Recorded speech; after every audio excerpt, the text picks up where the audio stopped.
UFC fight night Atlanta, Kamaru Usman यार still relevant रहते हैं यूएफसी वेल्टरवेट डिवीजन में। एंड कमारू उस्मान ने ऐसे ही UFC pound for pound number 1 ranking हासिल नहीं की थी, उन्होंने आज ये प्रूव कर दिया अगेंस्ट हंगरी अपकमिंग कंटेंडर जकीन बकली। और क्या ही शानदार फाइट दिखाई है कमारू उस्मान ने अगेंस्ट जकीन बकली।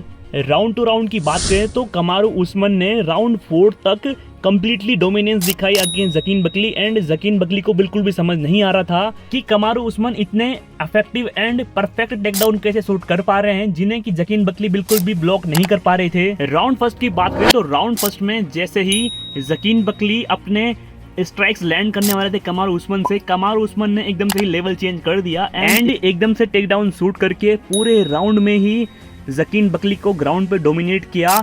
ऑल्दो कमारू उस्मान ने पूरे 1 राउंड से 4th राउंड तक डोमिनेट किया है जकीन बकली को, बट जकीन बकली की जो गैस टैंक है hats off to them. And Joaquin Buckley का गैस टैंक बिल्कुल भी वीक नहीं पड़ा इस पूरे 5 राउंड की फाइट में। राउंड 2 एंड राउंड 3 में कहीं कहीं पे ऐसे मूवमेंट्स भी आए जहां पे जकीन बकली ने क्लियरली शॉट लैंड किए हैं कमारू उस्मान पे, बट कमारू उस्मान वहां पे रॉक नहीं हुए, बिल्कुल स्टन नहीं हुए एंड उन्होंने क्लियरली उन शॉट्स को अब्जॉर्व किया। एंड आफ्टर दैट कमारू उस्मान ने फिर से लेवल चेंज किया, जकीन बकली के साथ फाइट को ग्राउंड में ले गए एंड वहां पे क्लियरली डोमिनेट किया जकीन बकली को। राउंड 3 की बात करें तो राउंड 3 में कमारू उस्मान पे जकीन बकली ने मल्टीपल पंचेस थ्रो किए उनके हेड पे, उनकी नेक पे, बट कमारू उस्मान बिल्कुल भी रॉक नहीं हुए। कमारू उस्मान ने ये स्टेटमेंट जारी कर दिया है यूएफसी के वेल्टरवेट डिवीजन में, जो कि करेंटली बहुत ज्यादा स्टैक्ड है। उनका ये मानना है कि अब नेक्स्ट टाइटल शॉट जो जेडीएम वर्सेस इस्लाम महाचेव के विनर के साथ फाइट होने वाली है वो कमारू उस्मान की होगी। एंड इस फाइट को जीतने के बाद डेफिनेटली ये फाइट कमारू उस्मान को ही मिलनी चाहिए। मेन बात ये है कि जो कमारू उस्मान है वो पके हुए चावल हैं इस एमएमए इंडस्ट्री के।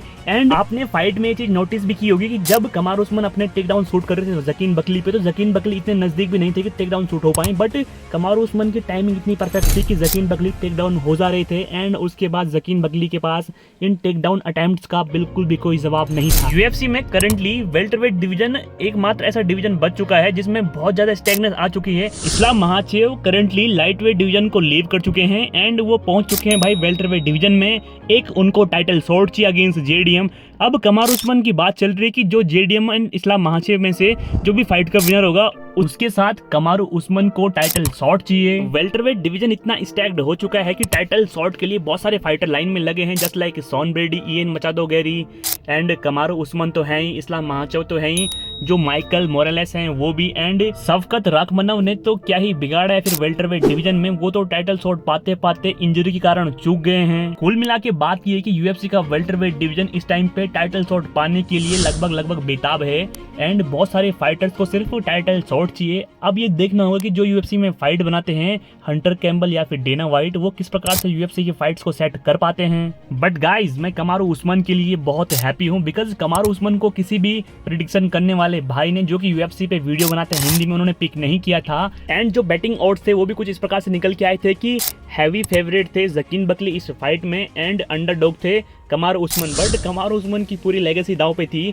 उन्होंने वेल्टरवेट डिवीजन में फाइट जीती, वो चैंपियन बने, उन्होंने अपने टाइटल को 5 बार डिफेंड भी किया, बट अनफॉर्चुनेटली लियोन एडवर्ड्स के खिलाफ वो एक हेड किक से नॉकआउट हो गए एंड उसके बाद उनका थोड़ा डाउनफॉल चल रहा था। But back on the track हो चुके हैं कमारू उस्मान एंड डेफिनेटली यार कमारू उस्मान को भी टाइटल शॉट मिलना ही चाहिए। बात करें फाइटिंग आईक्यू की तो कमारू उस्मान ने यहाँ पे अपना पूरा एक्सपीरियंस झोंक दिया था, क्योंकि वकीन बकली जब अपने क्लियरली स्ट्राइक लैंड कर रहे थे तो कमारू उस्मान उन्हें स्ट्राइकिंग में भी बीट कर ही रहे थे, but at the end Kamaru Usman जकीन बकली को टेक डाउन का थ्रेट देके जकीन बकली को अपने फाइटिंग स्टांस से दूरी रख रहे थे। कमारू उस्मान वर्सेस जकीन बकली की जो फाइट का लास्ट राउंड था वो काफी मजेदार था। इस राउंड में कमारू उस्मान ने जितने भी टेक डाउन अटेम्प्ट्स किए थे जकीन बकली ने सबको ही काफी अच्छी तरह से डिफेंड किया एंड जकीन बकली ने काफी heavy shots and heavy punches भी स्विंग किए थे एंड लैंड भी किए थे कमारू उस्मान के नेक पे, हेड पे एंड चिन पे। बट स्टिल कमारू उस्मान की चिन बहुत ज्यादा हार्ड है एंड कमारू उस्मान को चिन पे शॉट मार के